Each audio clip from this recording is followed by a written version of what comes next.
Hey, good afternoon, everybody. It's May 25th, 2026. We're going to read from Numbers chapter 34, and we're going to read Psalm 78, and we're going to read from 38 to the end, verse 72. So we're going to read the second half today. All right. So Numbers 33, or excuse me, 34. In 33 we had that summary of their wanderings in the wilderness by places. In 34, God is continuing to prepare his people to take the land of Canaan for their own. And he's going to tell them the boundaries of what he considers the promised land and say that is all yours if you take it, which the Israelites do not actually do. And he he calls out the leaders of the tribes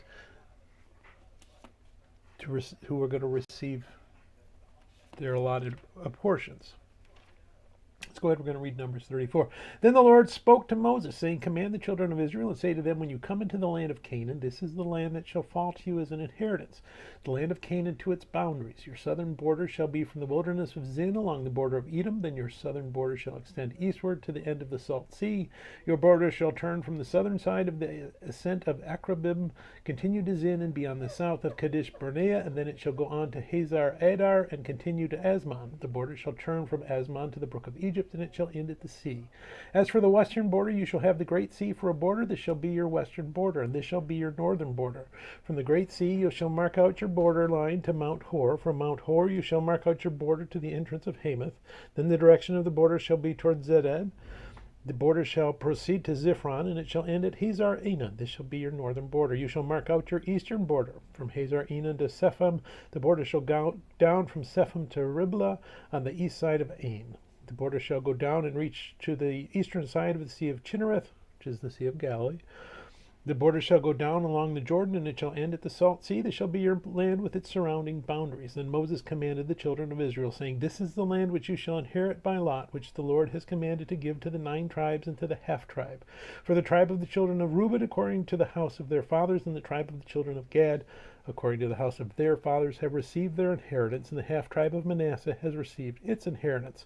The 2 tribes and the half-tribe have received their inheritance on this side of the Jordan, across from Jericho eastward toward the sunrise. And the Lord spoke to Moses, saying, These are the names of the men who shall divide the land among you as an inheritance: Eleazar the priest, and Joshua the son of Nun. And you shall take 1 leader of every tribe to divide the land for the inheritance. These are the names of the men from the tribe of Judah: Caleb the son of Jephunneh; from the tribe of the children of Simeon, Shemuel the son of Menahub; from the tribe of Benjamin, Eladad and the son of Cholson; a leader from the tribe of the children of Dan, Buki the son of Jogli; from the sons of Joseph, a leader from the tribe of the children of Manasseh, Hananiel the son of Ephod; and a leader from the tribe of the children of Ephraim, Kemuel the son of Shiftan; a leader from the tribe of the children of Zebulun, Elzaphan the son of Paranach; a leader from the tribe of the children of Issachar, Petiel the son of Azion; a leader from the tribe of the children of Asher, Elihud the son of Shalomai; and a leader from the tribe of the children of Naphtali, Pedahil the son of Amihud. These are the ones the Lord commanded to divide the inheritance among the children of Israel in the land of Canaan. All right, let's move back over to Psalm 78, and we're going to pick it back up at 38. And again, this psalm is also a history of the wanderings in the wilderness, essentially.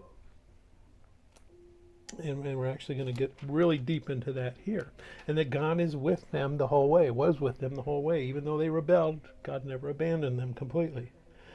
So let's pick up Psalm 78 at verse 38. But he, God, being full of compassion, forgave their iniquity and did not destroy them. Yes, many a time he turned his anger away and did not stir up all his wrath.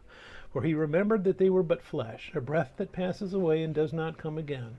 How often they provoked him in the wilderness and grieved him in the desert. Yes, again and again they tempted God and limited the Holy One of Israel. They did not remember his power, the day when he redeemed them from the enemy, when he worked his signs in Egypt and his wonders in the field of Zoan, turned their rivers into blood and their streams that they could not drink. He sent swarms of flies among them which devoured them, and frogs which destroyed them. He also gave their crops to the caterpillar and their labor to the locust. He destroyed their vines with hail and their sycamore trees with frost. He also gave up their cattle to the hail and their flocks to fiery lightning. He cast on them the fierceness of his anger, wrath, indignation, and trouble by sending angels of destruction among them. He made a path for his anger. He did not spare their soul from death, but gave their life over to the plague, and destroyed all the firstborn in Egypt, the first of their strength in the tents of Ham.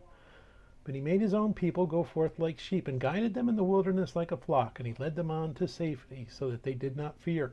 But the sea overwhelmed their enemies, and he brought them to his holy border, this mountain which his right hand had acquired. He also drove out the nations before them, allotted them an inheritance by survey, and made the tribes of Israel dwell in their tents. Yet they tested and provoked the Most High God, and did not keep his testimonies, but turned back and acted unfaithfully like their fathers. They were turned aside like a deceitful bow, for they provoked him to anger with their high places, and moved him to jealousy with their carved images. When God heard this, he was furious, and greatly abhorred Israel, so that he forsook the tabernacle of Shiloh, the tent he had placed among men, and delivered his strength into captivity, and his glory into the enemy's hands. He also gave his people over to the sword, and was furious with his inheritance. The fire consumed their young men, and their maidens were not given in marriage. Their priests fell by the sword, and their widows made no lamentation. Then the Lord awoke as from a sleep, like a mighty man who shouts because of wine, and he beat back his enemies. He put them to a perpetual reproach. Moreover, he rejected the tent of Joseph, and did not choose the tribe of Ephraim, but chose the tribe of Judah, Mount Zion, which he loved. And he built his sanctuary like the heights, like the earth which he has established forever. He also chose David, his servant, and took him from the sheepfolds. From following the ewes that had young, he brought him to shepherd Jacob his people, and Israel his inheritance. So he shepherded them according to the integrity of his heart, and he guided them by the skillfulness of his hands. May God bless reading his word, and may God bless you. Bye.